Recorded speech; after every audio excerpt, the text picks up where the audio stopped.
Hey everyone, happy Valentine's Day. Hope everyone is off to a great week.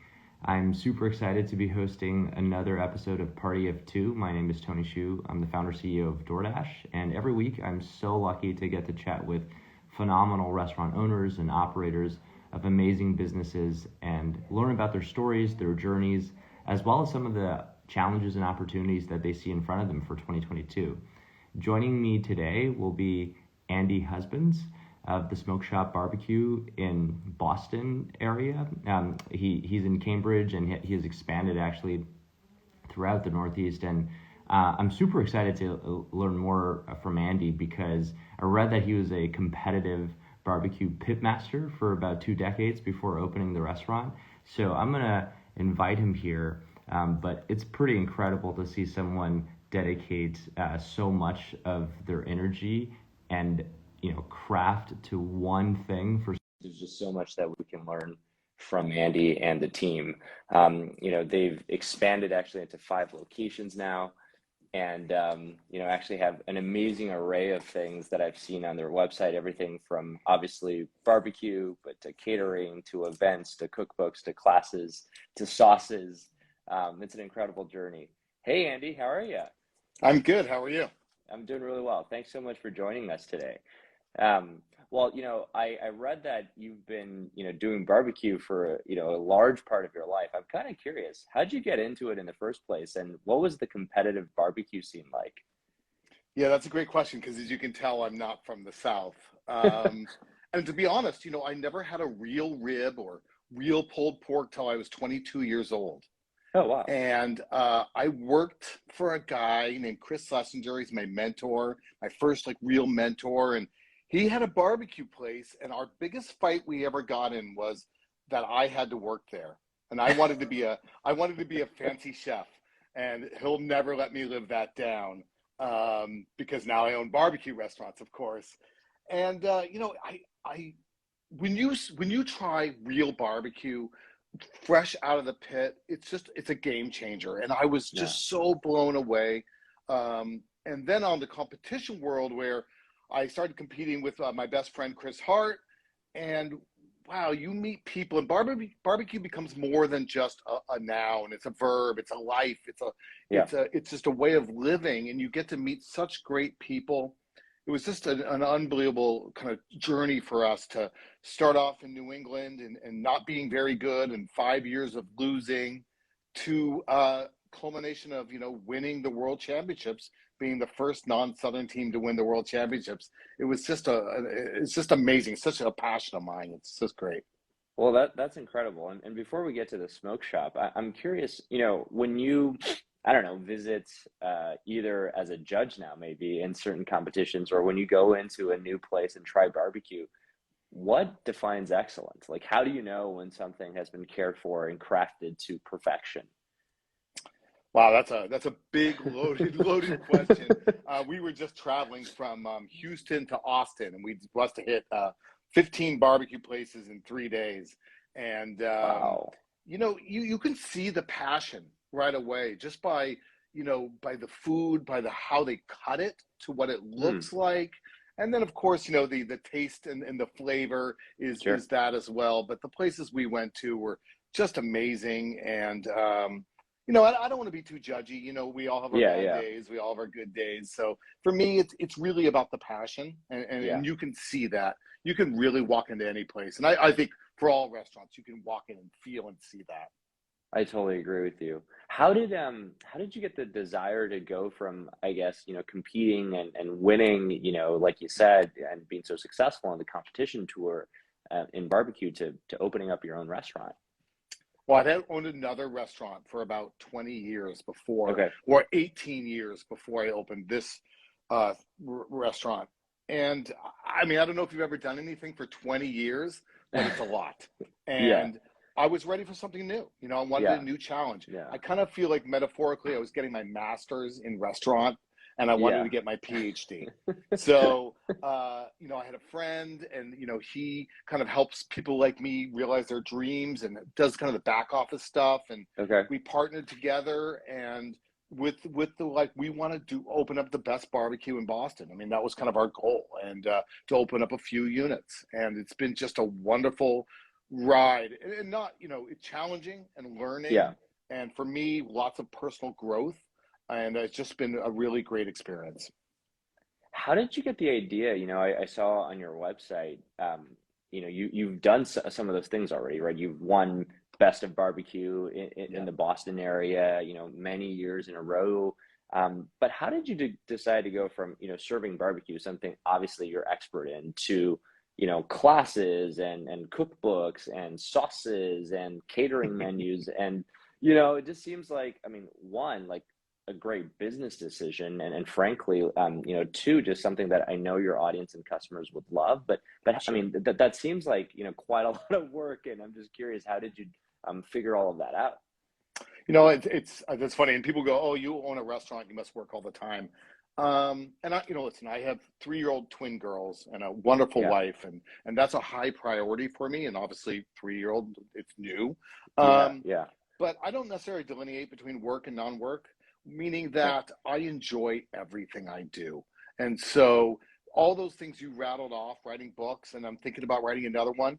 When I come up with a good idea, I'll write another one, and that's fun for me. Mm, yeah, Teaching classes, which we teach all the time. Education is a pillar of our yeah, business, and not just from the consumer, but for our teams as well.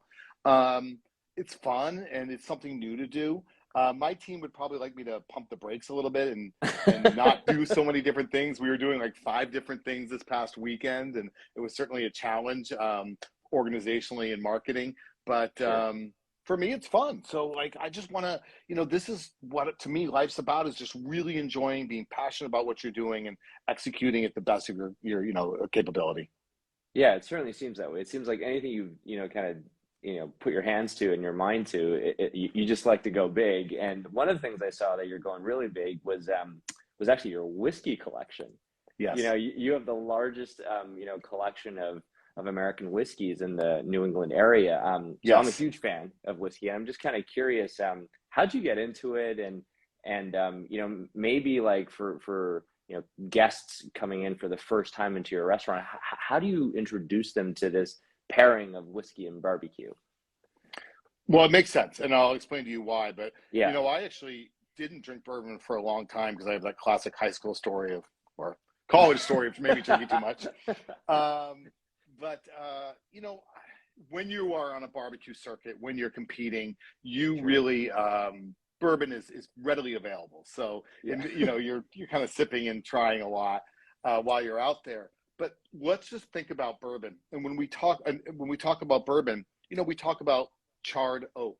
We talk about Mm, American oak. We talk about cinnamon, vanilla. We talk about mm, spice. We talk about heat. All those terms can be used in barbecue as well. So it makes mm. sense that also when we think about, let's say, American whiskey, where do we think about originally? And by the way, there's great whiskey coming from all across the country. Totally. Colorado has some great stuff. We have some great stuff here. But let's just talk historically. It does dovetails, right? So it makes sense that in an area where barbecue was kind of being developed and growing, so was this liquor or drink that Yeah. paired so well with it. So it's Mm, similar to wine. No one's mm. like, well, why wine and French food? It's just an obvious makes Right. sense, right? Well, the Yeah, same thing with whiskey. Those flavors really that's pair well. And awesome. barbecue, big, bold, right? Right. Smoky. And that is Yes. what whiskey's not necessarily always smoky, but Right. again, those partners so well. You want something that's big and bold to stand up to that barbecue.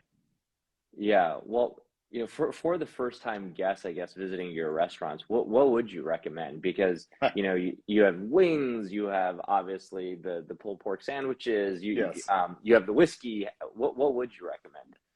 So I love all my children equally. That's what I Yeah. like to tell everybody. But you got to get the wings. We're known for these wings. These Okay. wings are not your standard buffalo wings. Don't Sure. order blue cheese for the side. Just get our classic wings, and they will rock your world. Smoked for 4 hours with oak and cherry, our secret spices. They're kind of just like kissed in the fry later and tossed with a little bit of agave. Sweet, Ooh. salty, spicy. Rock your world. Yeah. Um, And then from there, it's kind of, what do you want? I mean, honestly, the ribs are phenomenal. I'm a big rib guy, so I like the ribs. If you're there on Friday night, get the big beef rib. That's Fridays and Saturdays. Brisket, we're really good. People love our burnt ends. So we're Yeah. kind of, we're not a Texas Roadhouse or a Right. Memphis style. We're kind of we highlight my favorite styles from around the country. We call it City Q. Kind of a homage to great barbecue around the United States. You got to finish with butter cake. That's our signature dessert. It is amazing. It's also butter cake, also known as St. Louis Ooey Gooey cake. It's originates from St. Louis. It's phenomenal. And then for bourbon, I mean, really, you can't go wrong. Get a. Yeah. I drink Boulevard EA, which is a Negroni but with bourbon. That's my drink of choice. But you can find all sorts of great stuff. That's awesome. That sounds so amazing. That next time I'm in Boston, I definitely will stop by. Your locations sound tremendous. I one of the things that we've been kind of uncovering in a lot of these conversations is just, obviously there's been a lot of change in the last couple of years as we're living with this pandemic, and I think by and large we're obviously getting out of it. What have you learned about the business, your team, and what are your hopes for this year? Because it obviously I know that there's some challenges certainly right now across the industry, but at the same time I think there's a lot of optimism as well. Yeah, so I mean, we don't have enough time for what did I learn, but let me give you some highlights. And I'm going to back up. I know you said next time you're in Boston you'll come visit us, but I got a feeling you don't often get a chance to talk to world champions very often in barbecue. So, me and my team, you could fly us out. We'd gladly come cook for you anytime. We'll cook for DoorDash. Bring us out. Awesome. We'll do it. Okay. I don't think you get that offer very often. So we'd love to do that. What did I learn? And I'm going to say this weirdly. Okay. I want to tell you that COVID, in retrospect, while I would never, ever, ever want to go through all this stuff again, was a really cool experience. You working, and I'm sure you know this, I'm sure like when you were starting DoorDash, the same thing, working with a group of really cool people, when you're working really hard, you're in the trenches, and you're trying to solve complex problems with human results, meaning trying not to get people sick. But even without that, like just that crazy creativity, it was the best experience in retrospect. I really enjoyed working with my teams. I really got to see them in a new light. We became much closer. We really, it was hard. It was hard, but fun and exciting in the same way. I don't know how to explain that better. I also, what did I learn? Man, partnerships. Really, you get to see how great of partners I had, and I'm going to say 95% of them were just amazing. From Cisco, which is our broadliner, did great. You guys, not trying to blow smoke up you, but the partnership grew stronger. I'd point out Toast. Toast has been an amazing partner. So really, really kind of cool. And even our landlords, they were great and flexible, and everybody's kind of working toward a common goal. And then our team members, I would be remiss not to mention our team members. They were just a treat. Like, it was really cool to work, and things changed daily, right? And we kind of, they went with the challenge, and like, how are we going to figure this out? And as a team, we came out real strong. And this last part of Omicron has been difficult, challenging. I know more people than ever getting sick, and it's scary. But on the flip side is, what do I see for the future? Is what I think you ended with on that question. If our catering has anything to do with it, boy, we are booking so many events this summer. I think everybody's ready. I think everybody's ready. Totally. I know I'm ready. We're ready to do more. And so we're excited for hopefully business to get close to back to normal, I think. Yeah, that's awesome. Well, I totally agree with this statement wholeheartedly, that the crises allow you to see the best in people too. I think a lot of times it's easy to focus on the fear, which obviously there was, but it's amazing when people get to rally together behind the same cause, and you get to see the best of people when and as the leader, I think you're so grateful, I think, for everything you do every hour. And on the year to come, I definitely agree. I think everyone's ready to mingle and be in person and, share things with one another. And so Yeah. I think we're all ready. Well, I know I've taken up, a lot of the airtime here in terms of asking you questions. Is there anything I can answer for you? Yeah, I got a couple questions for you because Yeah. I actually get a chance to talk to people that have. I seem to run into people that have done things, and I think you've Okay. done something, something that we're all like, okay, this is cool, right? You've created something, and my question to you, this is not about you and your team. This is actually about you. Why you is my question. Why was it you? Because I know there's a lot of really smart people that went to Stanford, and I know there's a lot of really smart people who create things. But why was it you that was able to create this? I know along with your team, but you are the leader. So how'd that become you? I think these are things that probably I'll never be able to answer, and candidly, there's at least half of which is luck, and the other half of which might be attributable to hard work and skills and things like this. But I would say, looking backwards, which is the only way I can try to answer this, I think a lot of it started when I was really young.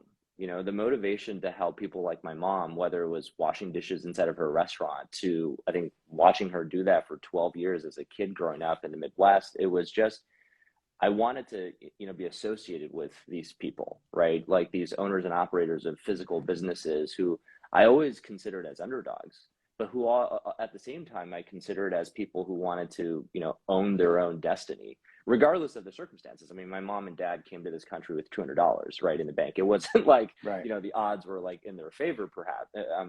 But I think it starts from that. And I don't think I was consciously thinking about starting a company from those from that history or that set of experiences, but I think it starts from that.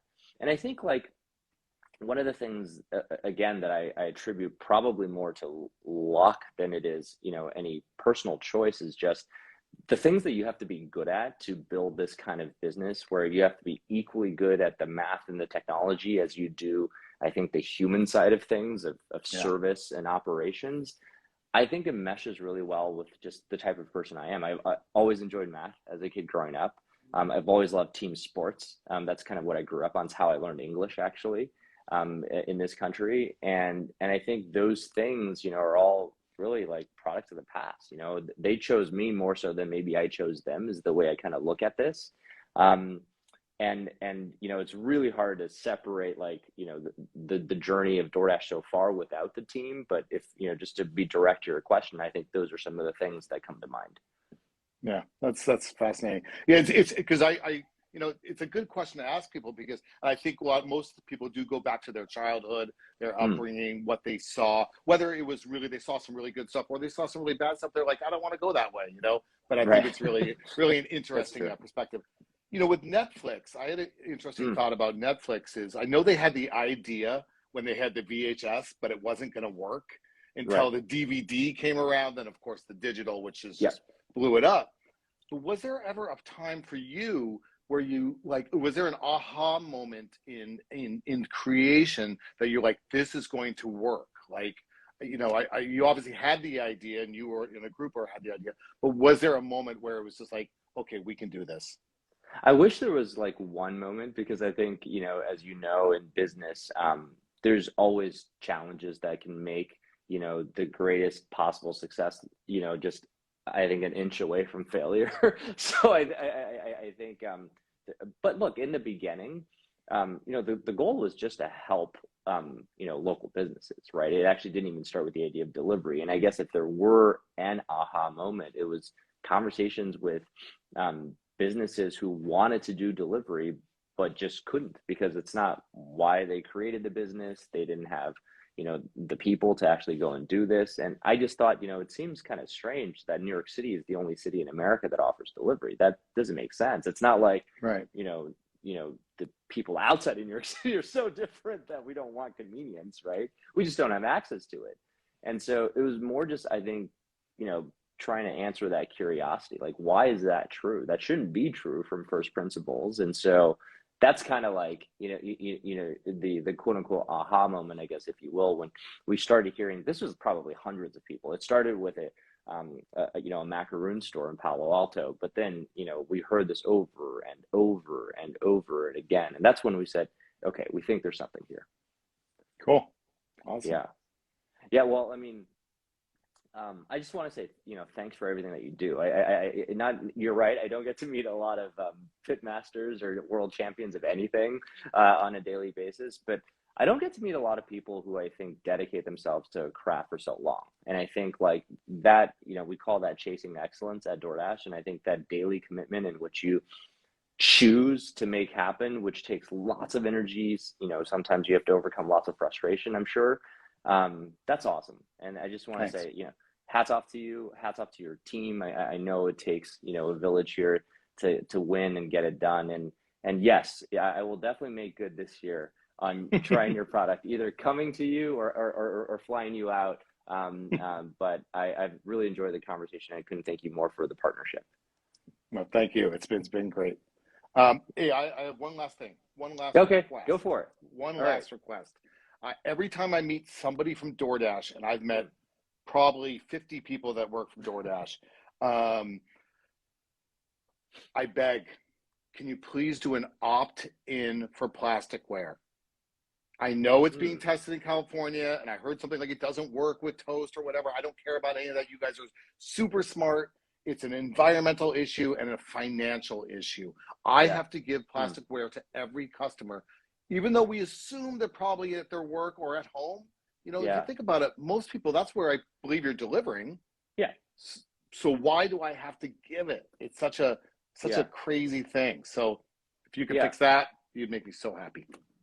You got it, Andy. I'll definitely look into it literally after this call, and I'll ping our team about it. I think those things, while like you said, it's from both environmental and just cost perspective, I think they're very sensible things to do, and so absolutely we'll look into it. Thank you. I appreciate it, Tony.